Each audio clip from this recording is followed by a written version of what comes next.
Mahira from Chhattisgarh.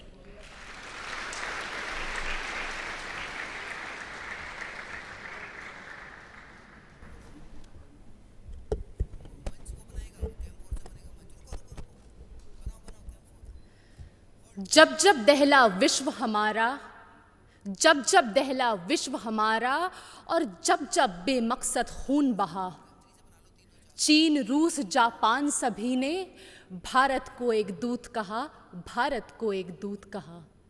My warm greetings to dignitaries.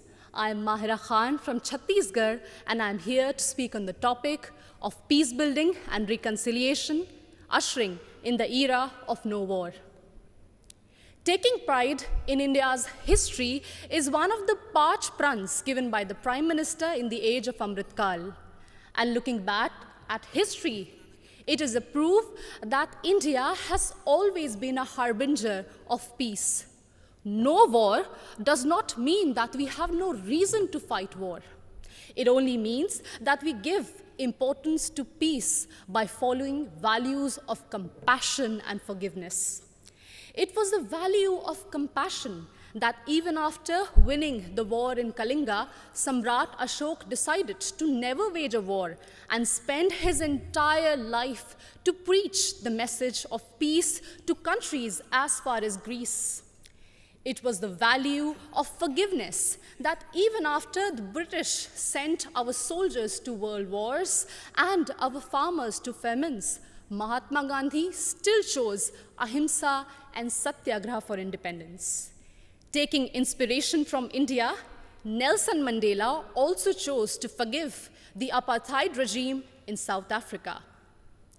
My dear audience, like this year's theme, India for the World, India not only preaches but also practices Vasudhaiva Kutumbakam. In India's G20 presidency, we advocate for a multilateral world in which no one country dominates another country. When China dominated Indo-Pacific, India rushed to help and support ASEAN countries. It acted east. When Sri Lanka needed loans, India was the first to give assurance to IMF. It showed that we believed in neighborhood first. And when Turkey, Syria were hit by deadly earthquakes, India rushed for their aid. It showed our brotherhood.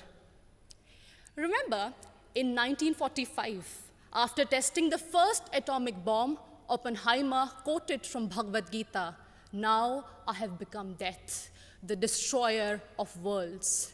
And soon after that, the bombings in Hiroshima and Nagasaki, it was proved that the world does not need a war for peace, but it only needs one war, and that is the war against war itself, exactly what Mahatma Gandhi used to preach.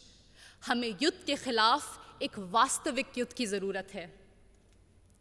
And that's why all of us need to unite for one single cause, our planet Earth.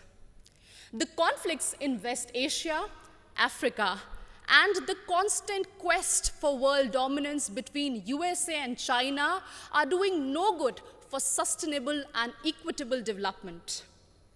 And this is worse even in the post-COVID era, something which we cannot afford. And in this circumstance, the world looks at India to find peaceful negotiation and conciliation in the midst of Russian-Ukraine war.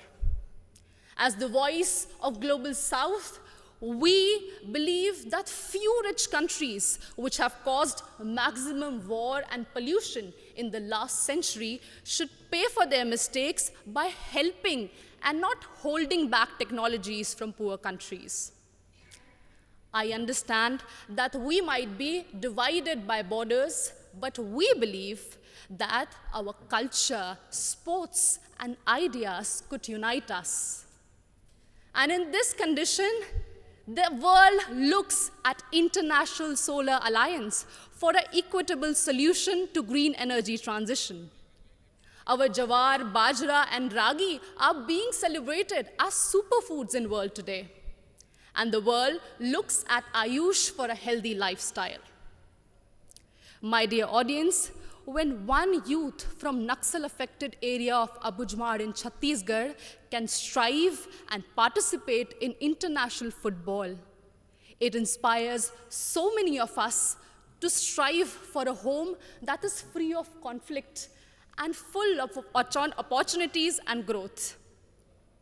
In us, in each of us, lies immense ability to solve any internal or external conflicts through peace, passion, and compassion. बढ़े चलो यही निदाए वक्त है, ये कायनात, ये ज़मी, ये कहकशा का रास्ता, इसी पे गामज़न रहो, अमन की राह पर चलो. Thank you so much.